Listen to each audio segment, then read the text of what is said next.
People are still dropping in, but I think we're almost ready with that. So I think we can start now. So welcome to this webinar. I am Teresa Schell. I'm really happy to see you all here. This is part of our series where we look into details of the availability of alternatives to PFAS for specific uses. So we're choosing topics that are of special interest in the discussions of the universal PFAS restriction process. And if you want further details on the process and the dossier, we have webinars and analysis available on our website. You can find it there. And the recordings and slides from today's webinar will also be made available on our website. And today we will take on the area of F-gases. And what we mean with that is the F-gases that are covered in the universal PFAS restriction dossier. They are used extensively in air conditioners, for refrigeration, in your heat pump, car, and in many other applications. And in fact, F-gases are responsible for 63% of all the PFAS emissions. So restricting this use is of highest priority. To increase the knowledge about the uses that can replace F-gases, we have invited 3 company representatives today. So I'm very happy to present the panel that we have lined up for you. We have Marc Chassereau from Atmo, we have Fredrik Strengbom from Caverion, and we have Nathalie Cruchet from Submer. And then for the panel discussion, Peter Cooper, also from Submer, along with Cecil Dircher from Chemsec will join. And after the presentations, there will be an opportunity to ask questions to the panel. So please note down any questions that you have in the Q&A box below in the Zoom app. And we will do our very best to respond to them. So with that, I will hand over to our first speaker, Marc Chassereau, founder of Atmosphere, a global independent market accelerator with a mission to clean up cooling. His focus since 20 years has been with natural refrigerant-based technologies used in refrigeration, heat pumps, and air conditioning applications. He has founded several industry platforms and has published numerous reports for industry and policymakers. Here you go, Marc. Hello, everyone. Thank you for the invitation. Really happy to be part of this panel. So do we have alternatives to F-gases? I don't know. Maybe we'll find out. But I think I have some answers for that because I've been in the industry now for 20 years, as you mentioned, Teresa, and we have some good news. We're covered. But I have 2 messages that I want to kind of convey today. I have, like all the other panelists, limited time. So if we could please go to the next slide. Plenty of these slides, this is more for reference so that for after the webinar, people can download them and use them. So we'll skip through many of these and some will be repeated by other speakers. So please go to the next slide. Atmosphere, we're global, we're independent, and we're on a mission to clean up cooling and heating with natural refrigerants. And we've been doing that since 2007. Next slide, please. These are some of the activities that we have. Next slide, please. So some people ask about F-gas regulation, and does it, we have the F-gas regulation, so we don't really need to deal with refrigerants in the PFAS restriction proposal. The answer to that is no. No, it does not. F-gas regulation does not replace the PFAS restriction proposal. Next slide, please. There are plenty of bans that have been introduced by the F-gas regulation that is now legal since March this year across the European Economic Area and is watched by the rest of the world. Another speaker will be talking about that, so please skip through those. This is just highlighting the different segments and bans and dates and GWPs. Please go to the next slide. And again. And I think here, the basic difference between the F-gas regulation and the PFAS is on the F-gas side, you're reducing emissions. and you're focusing on GWP. On the PFAS side, you're looking at hazardous chemicals and their harm towards the environment and public health. So they're very different kind of focus areas, and I would argue that they're very complementary. Next slide, please. The only time that the F-gas regulation mentions PFAS in 67 pages is in the recitals at the beginning of the regulation, recital 7 to be specific, which I've highlighted here. That's the only time PFAS is mentioned. And in that text, they're saying, pay attention to the PFAS restriction proposal. Okay, and what we all know is recitals are not legally binding. Okay, and it's saying be cautious, apply the precautionary principle because, you know, there are some concerns around the PFAS issue of refrigerants. That's the only time. So for me, it's clear that the refrigerants part, the PFAS, you know, the biggest source of PFAS are refrigerants. That has to be tackled within the PFAS restriction proposal. It should not be argued at all that it's done already with the F-gas regulation. Thank you. Next slide, please. So are there alternatives? Yes. I would argue for new installations, new systems every day. We don't need F-gases. We don't need them. We do not need them. Contrary to what a lot of the F-gas proponents will say.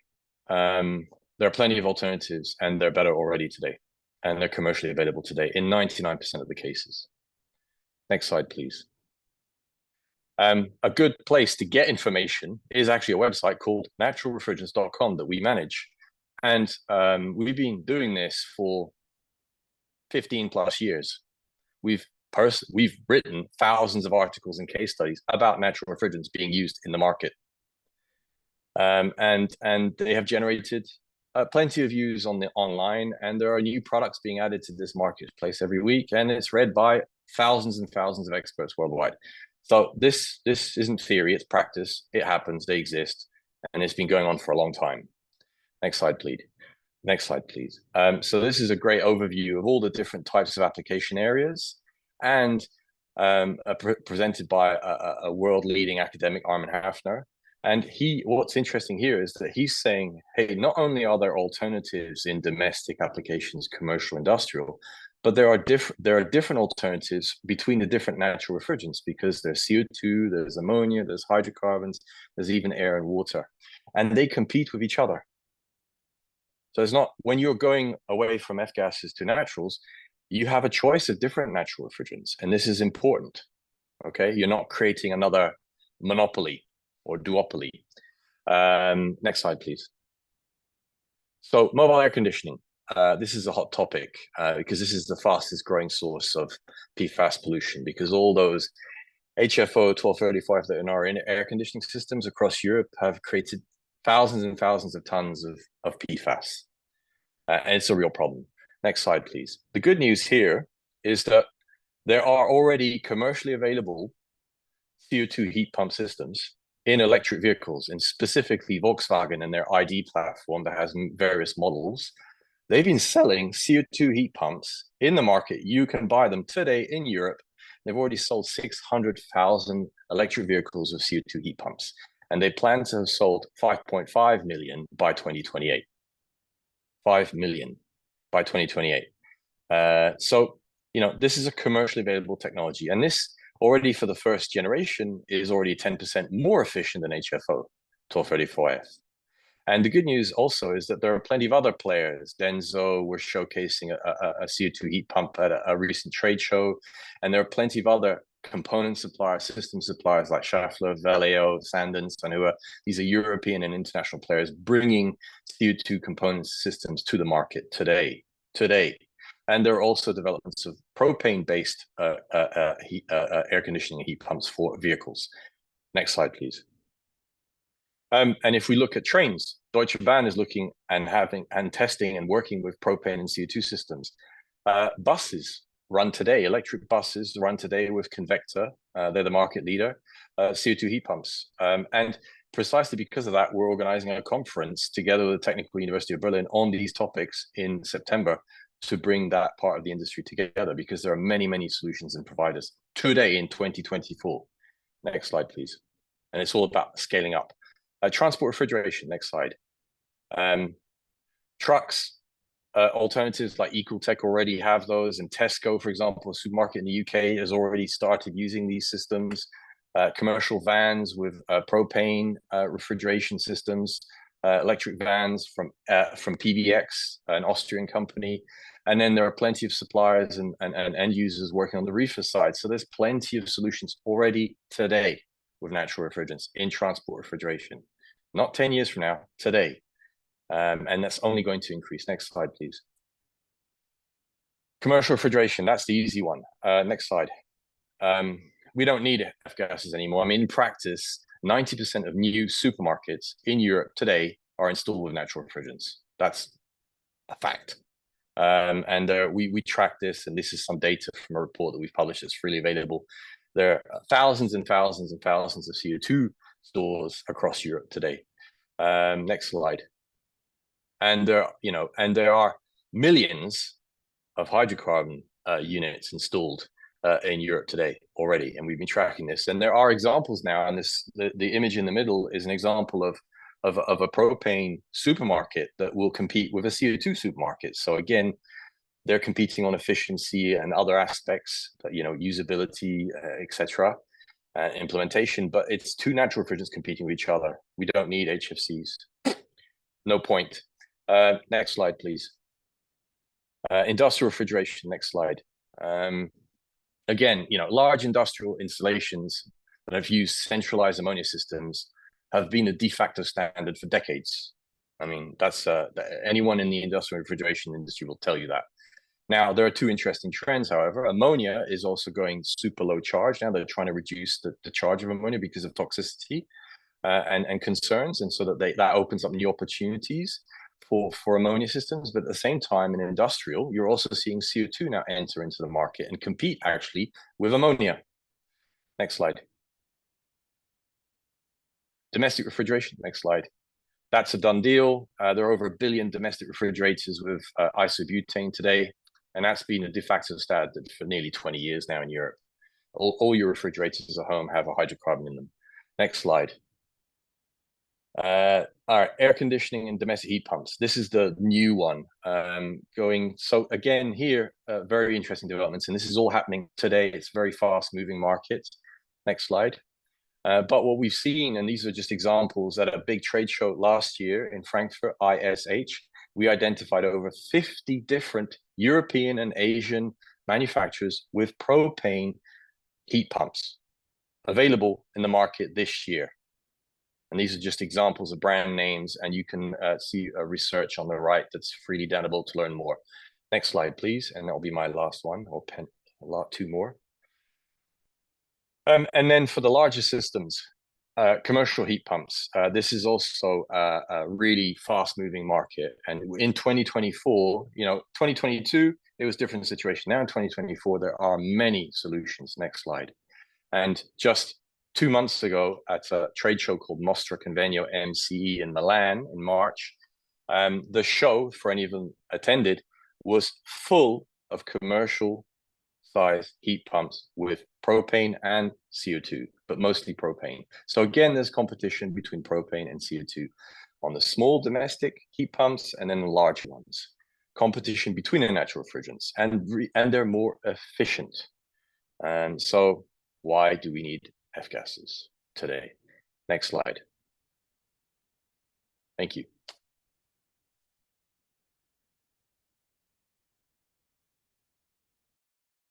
Oh, thank you so much, Mark. Really interesting presentation. Wow. Now we're going over to the next speaker. That is Fredrik Strengbom. He's a technical manager at Caverion.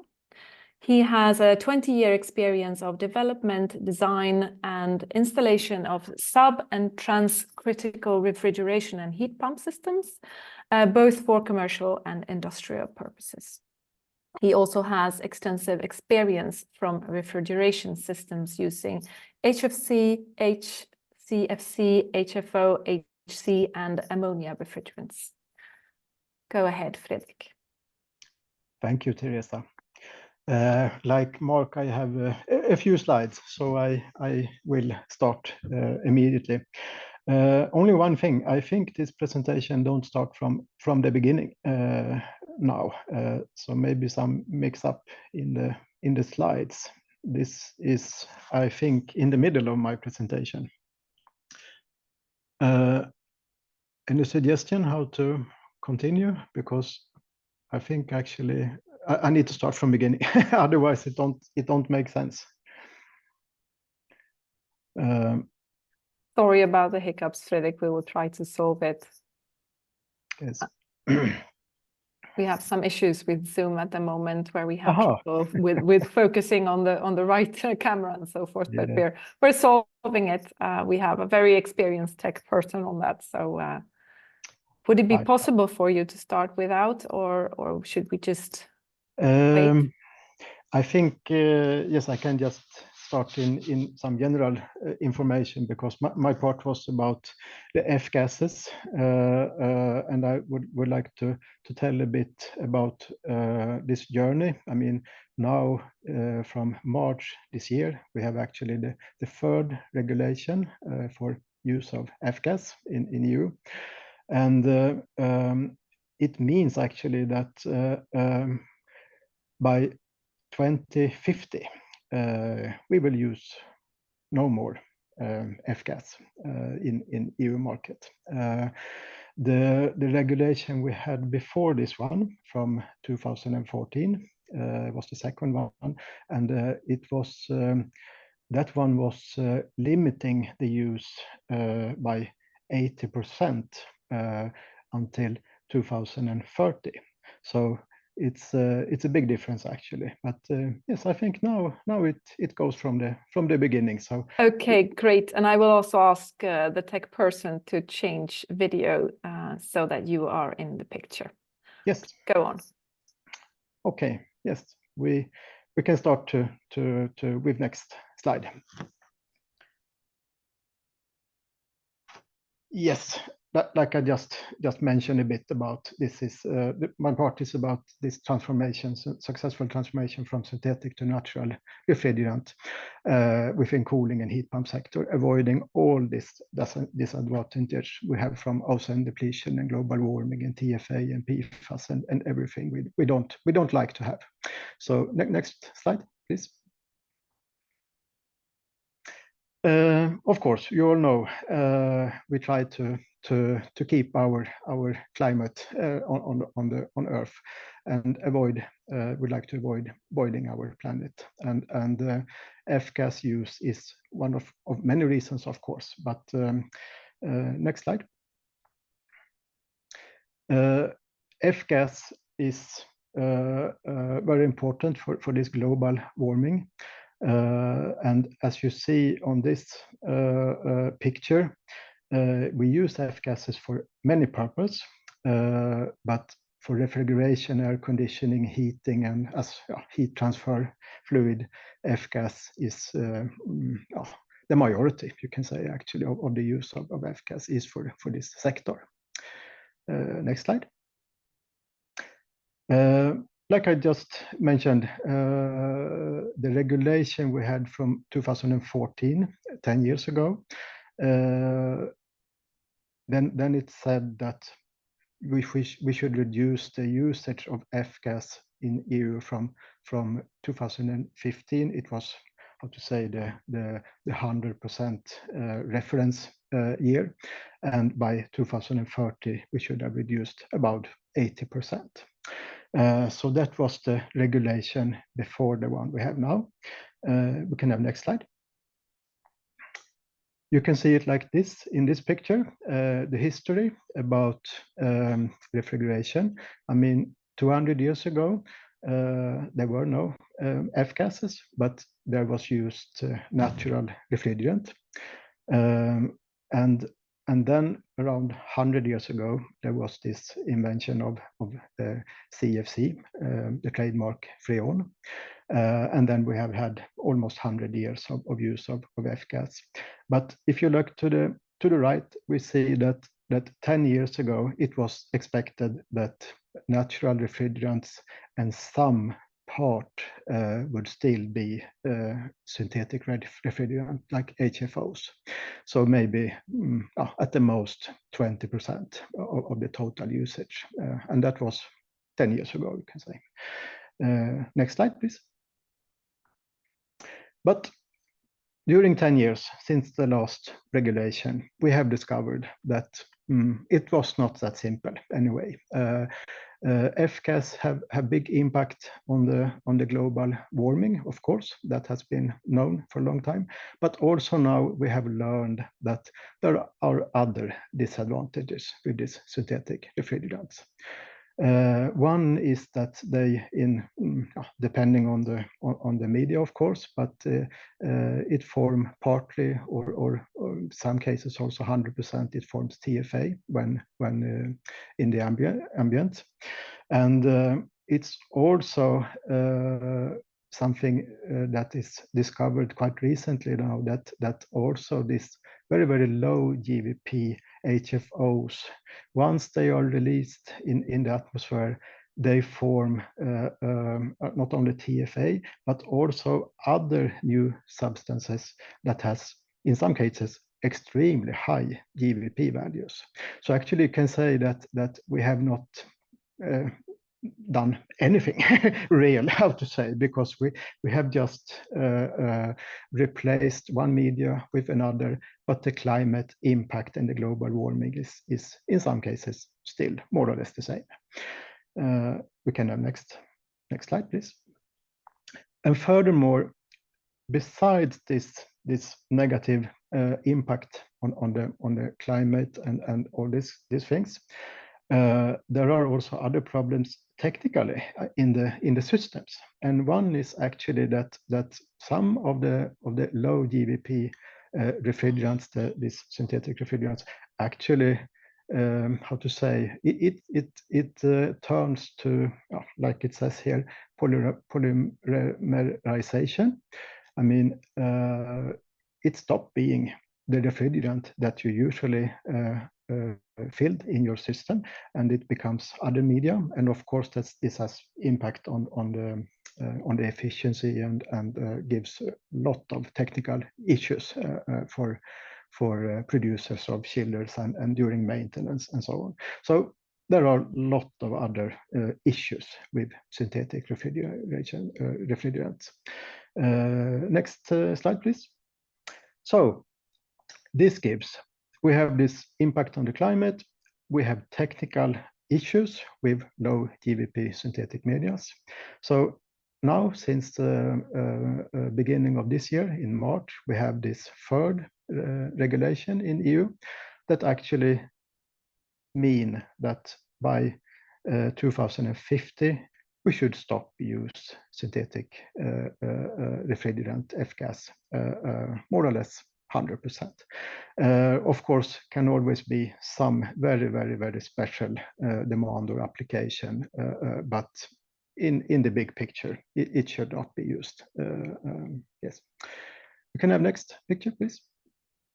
So it means, in other words, that after 200 years, starting with natural refrigerants, we're back.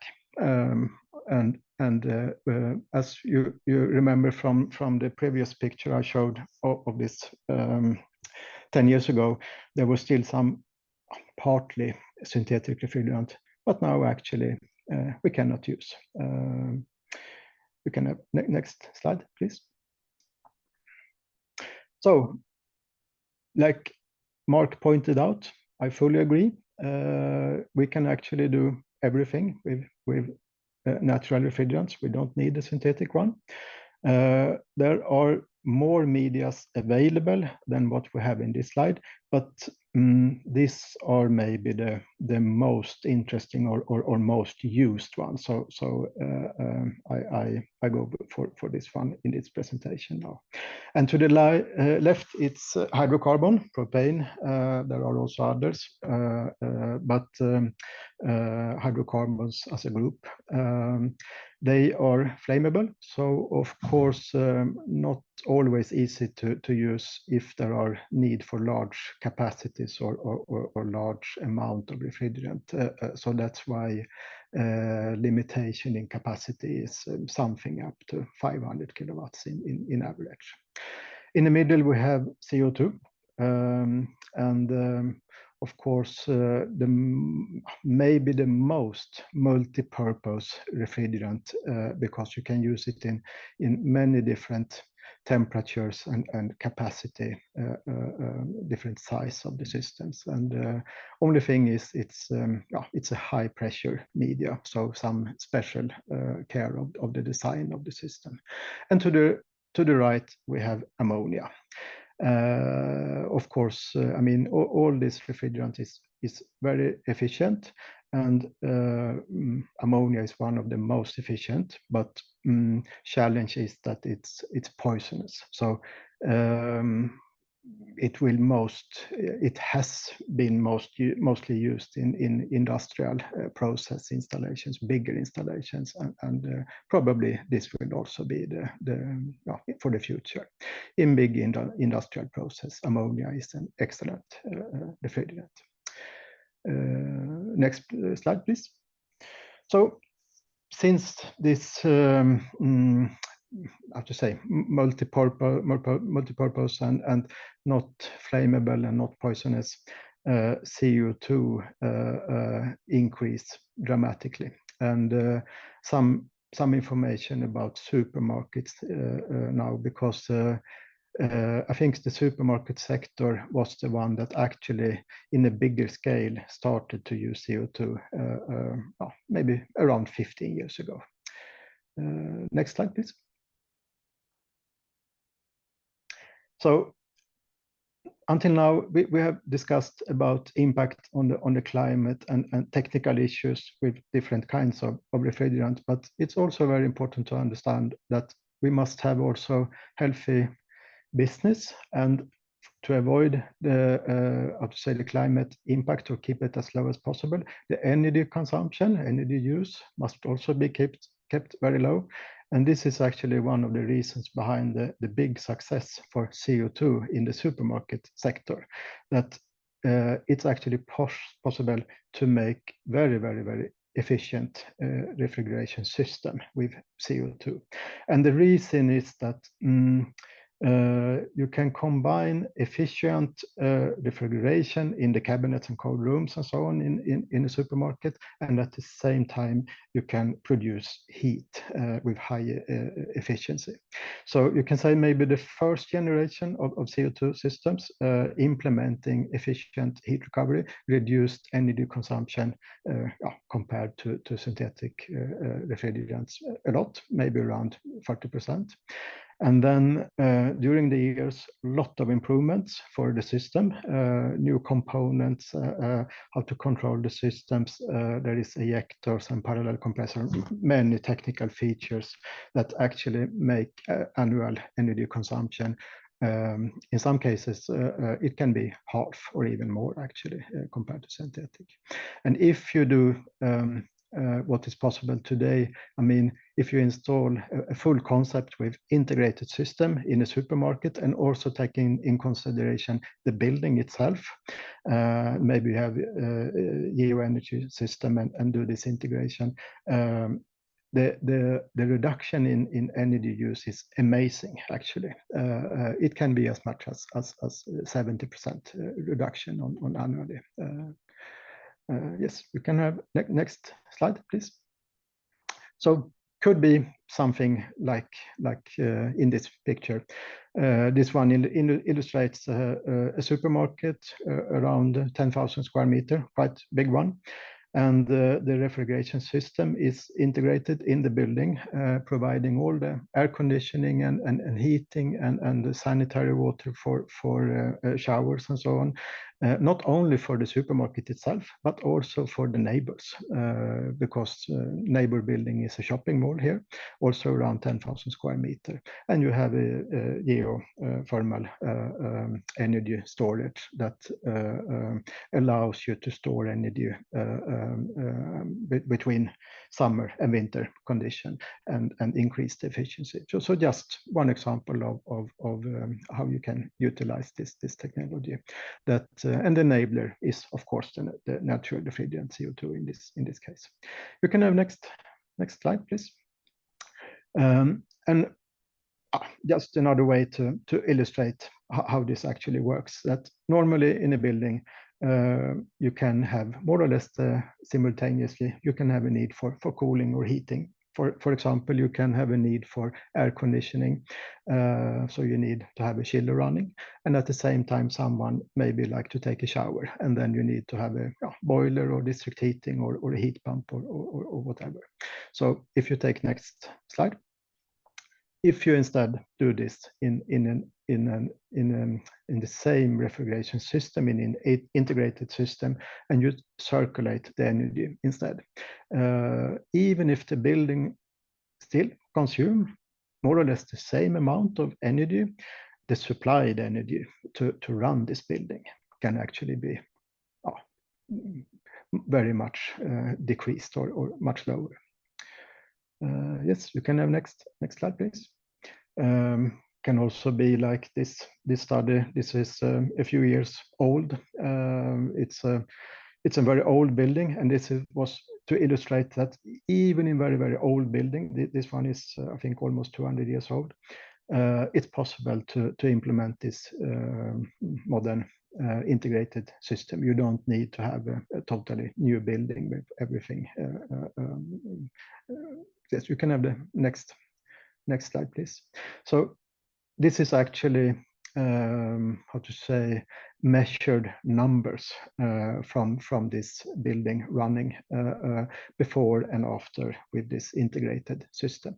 So in this case, this building, the annual energy consumption with a CO2 reversible heat pump is actually reduced with 70% on yearly.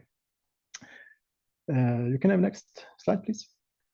And this was, of course, supermarkets, office buildings, commercial buildings, but I maybe repeat a bit like Mark already mentioned, but all this is possible and is already ongoing. I mean, we have done in this business for many years now, not only what we have illustrated so far, but also it can be ice skate arenas. There can be smaller installations for gas stations and professional kitchens and restaurants and so on, with the same concept, how to say.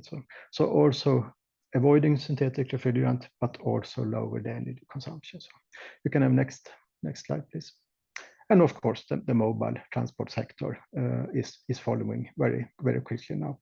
I think also Volkswagen is a very good example, utilizing this reversible CO2 heat pumps in their electrical cars, and also ships and trains, and everyone will do the same now very rapidly.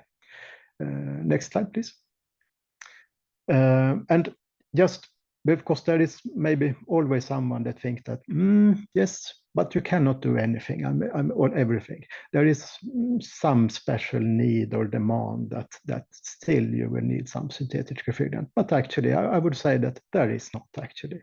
And this is just to illustrate that also research facilities like the particle accelerator complex in CERN in Switzerland, they also start to utilize natural refrigerants. In this case, it's cooling of the detectors in the biggest experiments in CERN, and they utilize the CO2 system actually. So I would say that even if it's big or small, different applications with lower high temperature, you can do everything actually.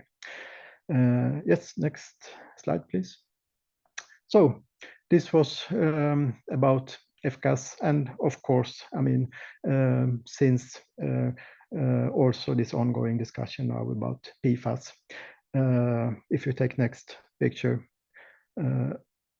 this will be the conclusion, like I already, now I repeat myself, but as you see to the right in the picture, 200 years ago, we started with natural refrigerants.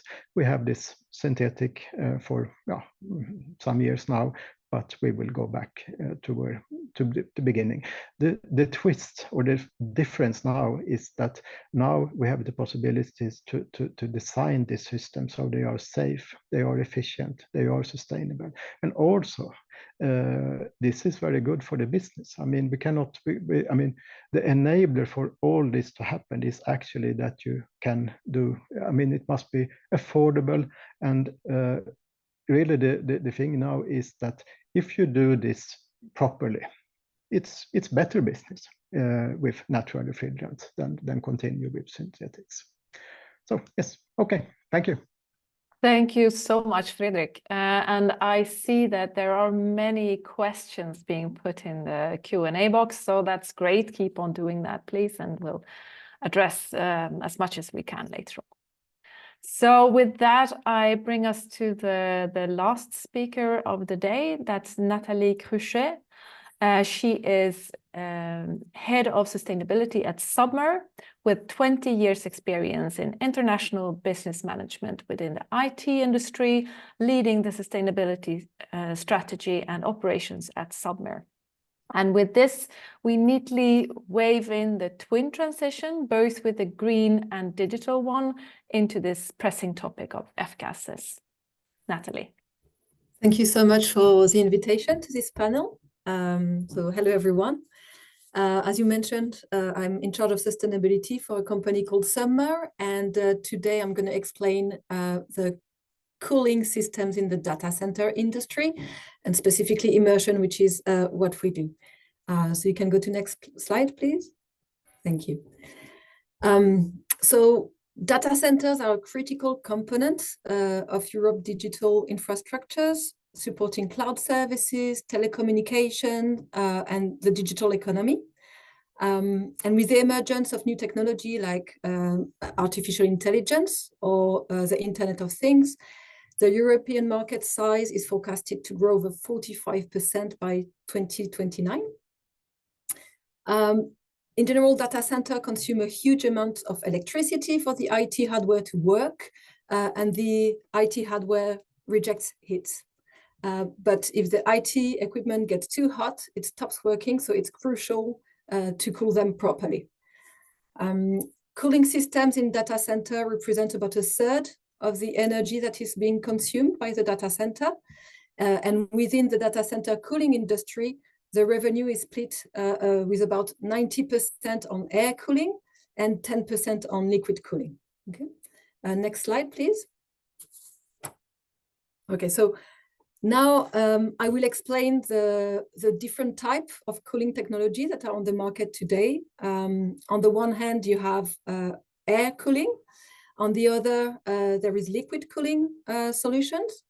And within the liquid cooling solution, there's what's called direct liquid cooling and immersion cooling. It's worth mentioning that with all those technology, you have options with refrigerant containing PFAS, but you also have alternatives without. On the air cooling system, typically chillers would typically use refrigerant gases. Air cooling system in general are the widest spread in the market because they've been there for 30 years, and that's what the industry is used to.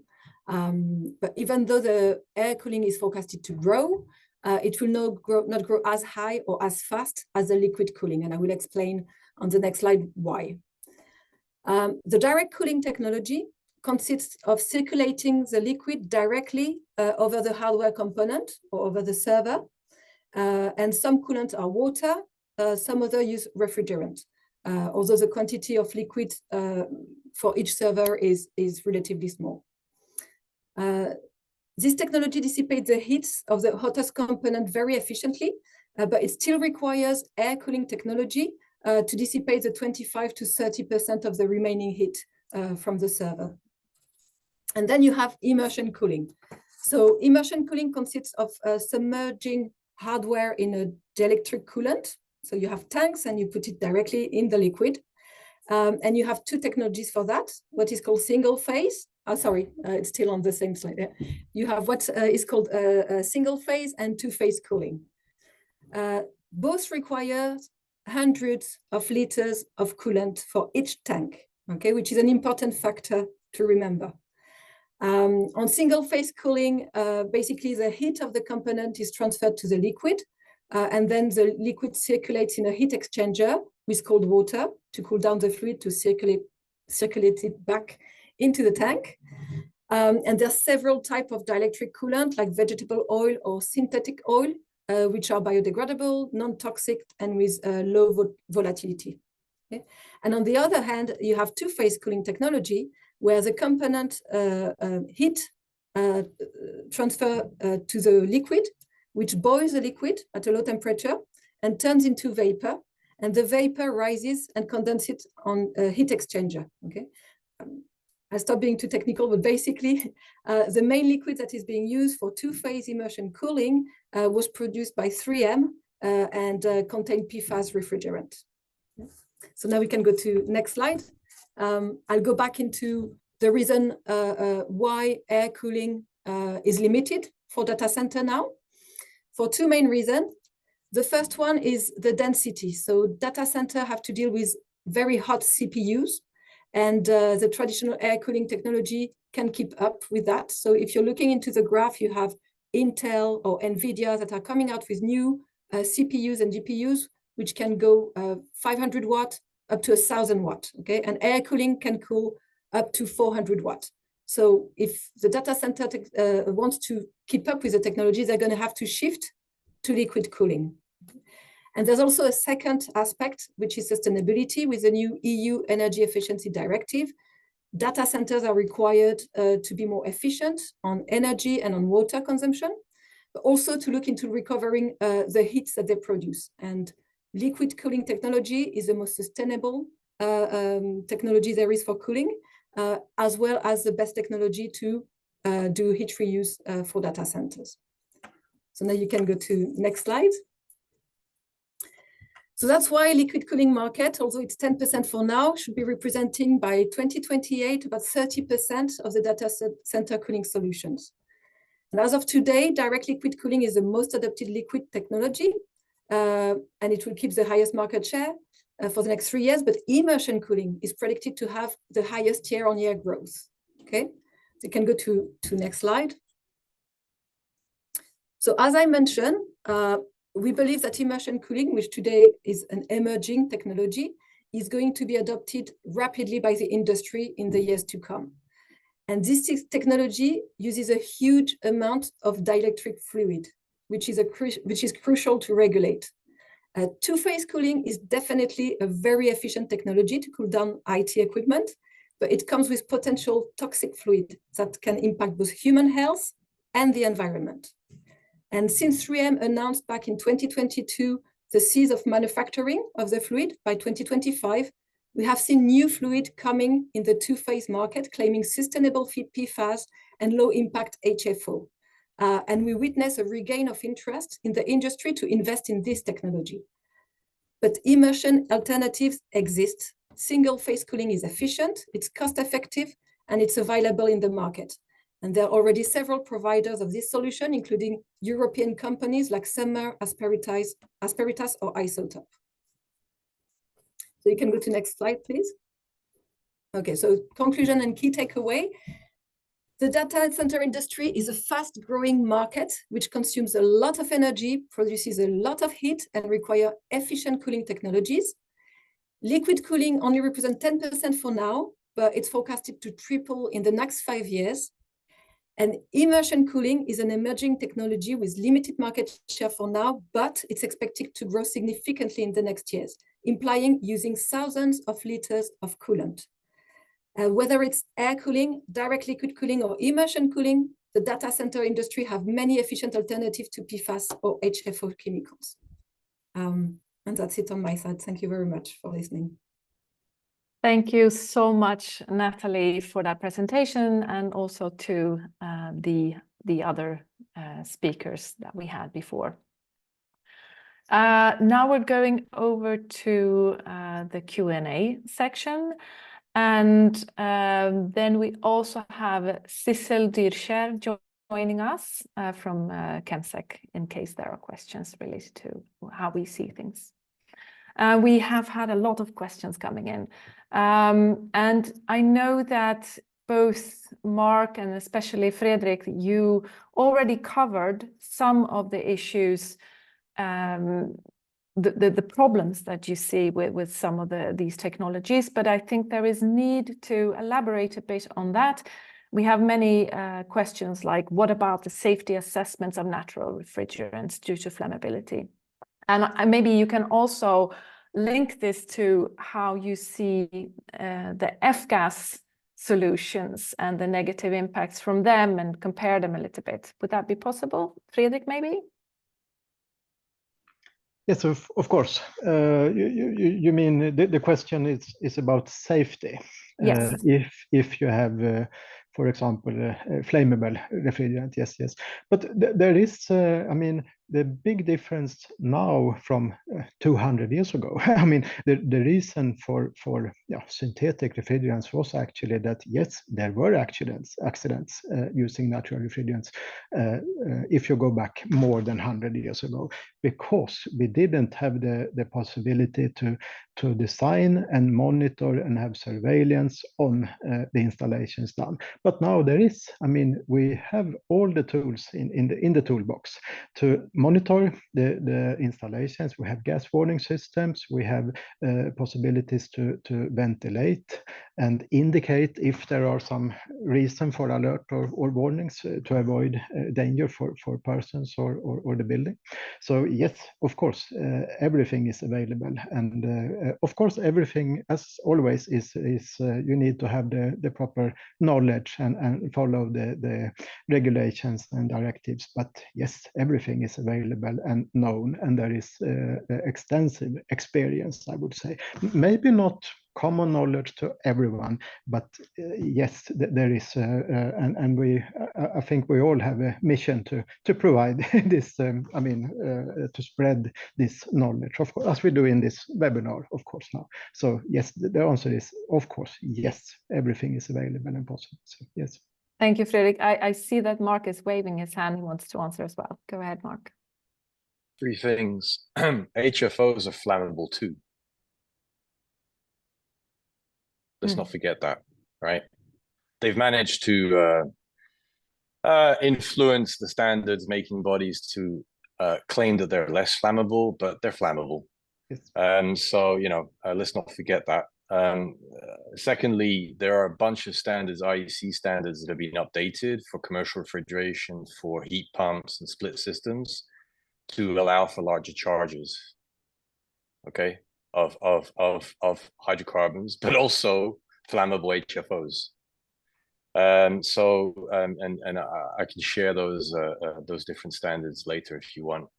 And then the last thing, Fredrik mentioned this, is training, right? Training. And the good news here is that with the new F-gas regulation that's become law 2 months ago, there was a whole section about training. And for the first time, finally, after 20 years, there's a reference to making it compulsory to certify and train technicians on alternatives to HFCs. Mm-hmm. And just this month, the Commission has put out a draft implementing regulation on this particular topic, and their stakeholders can submit input until the 10th of June. So this is a key message. We want to make sure that you've got the best trained people to work with natural refrigerants. Why spend money on training for HFCs if they're going to disappear, and HFOs? So, you know, it's going to be a lot about focusing on training for natural refrigerant alternatives, and that is critical to make sure that we mitigate all risks possible with regard to flammability or higher pressures for CO2 or toxicity. All these can be managed and are done already today. Great. Thank you so much for elaborating on that, because I think that was necessary. Lots of questions on that. Next up, I picked out a question that I really like, because, you know, not everyone is as knowledgeable in the subject as you guys are. It says, as someone not in the industry, if natural alternatives are viable and in some cases more efficient, why are we still seeing use of F-gases? Is it cheaper? What are some of the barriers for adoption? And I'm not sure who would like to answer that. I guess, Mark, would you love that question? Yeah.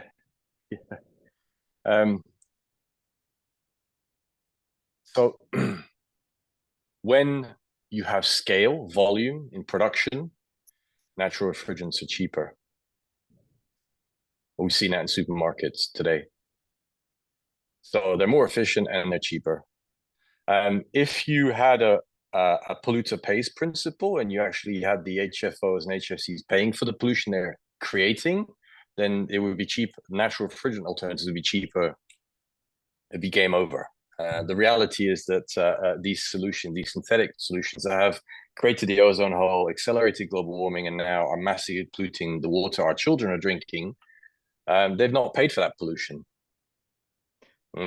So, you know, if that pollution was reflected in the cost of those systems and the use of those systems, then I think the price would change dramatically.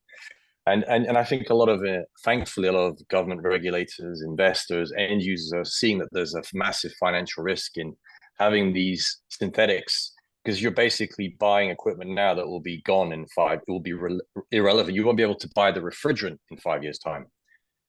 And so why waste your money? And you can already go to a natural refrigerant alternative today. So if you've got the volume, and this is the good news, and this is why I tried to highlight that in new applications like heat pumps, it's not just one supplier. There's multiple suppliers, and they're going to compete. And when you have competition, prices go down, quality goes up. You know, so that's what you need. And we've seen that in commercial refrigeration. We'll see that in other areas also.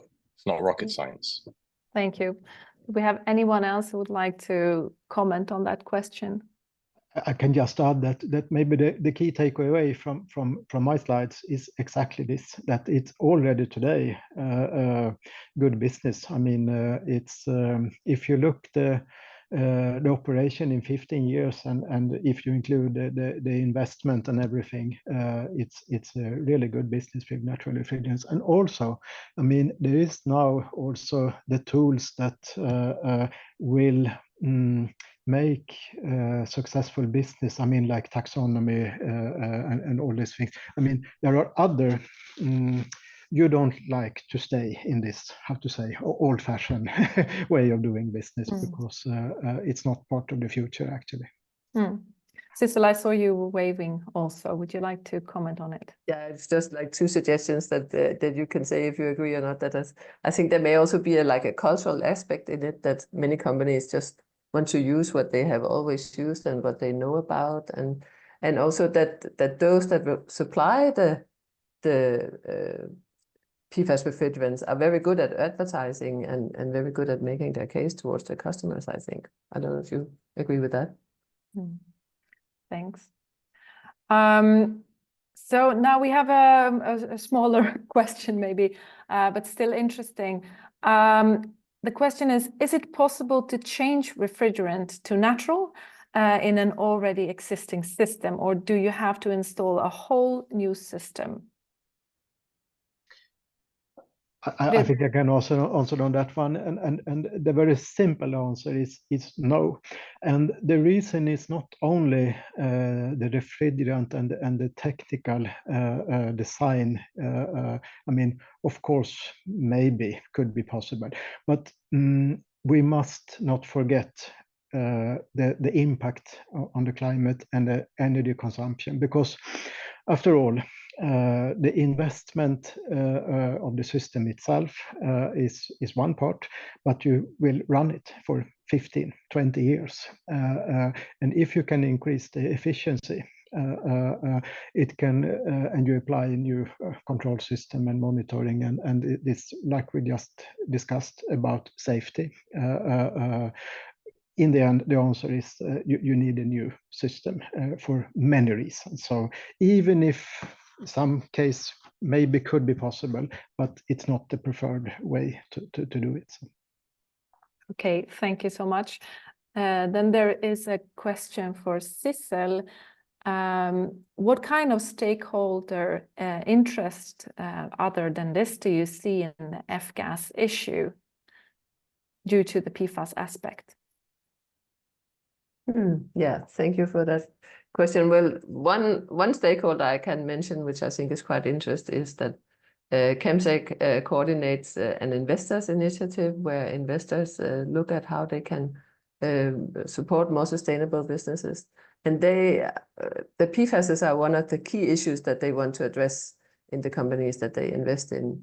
And they also see the F-gases as a quite low-hanging fruit. So we often experience that investors go out and try to talk with the companies they invest in about how they can reduce the use of F-gases, which I think is also quite interesting.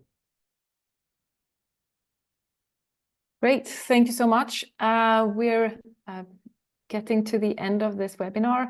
We still have a lot of questions. We can't answer them, but I'm sure we'll get back to the subject and you'll hear more for us. Mark, do you have some final comments? Yeah, a message to the investors watching. To simplify, there's dirty cooling and there's clean cooling. The clean cooling is natural refrigerants, and they're PFAS-free. Don't waste your money on dirty cooling.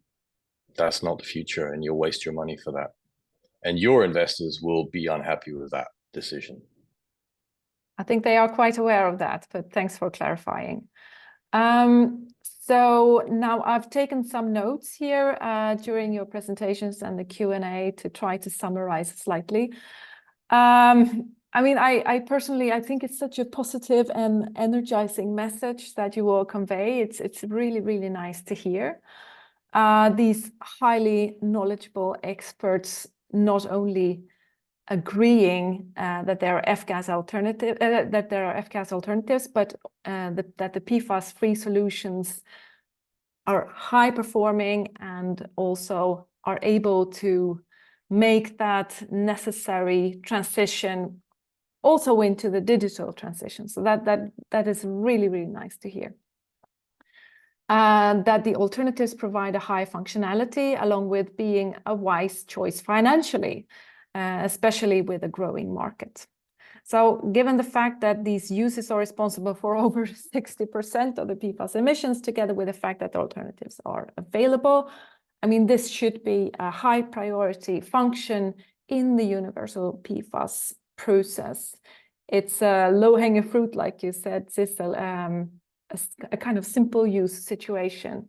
So it would make sense that the SEAC committee makes it a priority for their upcoming work plan that F-gases are dealt with speedily. It's the perfect example of how the changes we need to make for the future can be made without contributing to the PFAS crisis. And with that, I want to thank all the speakers today and take the opportunity to talk about our next Beyond PFAS webinar that will be about solar panels coming up end of June. So look out for the webinar invitation to find out more about the companies and solutions to be presented. I hope to see you all then. Thank you so much for today.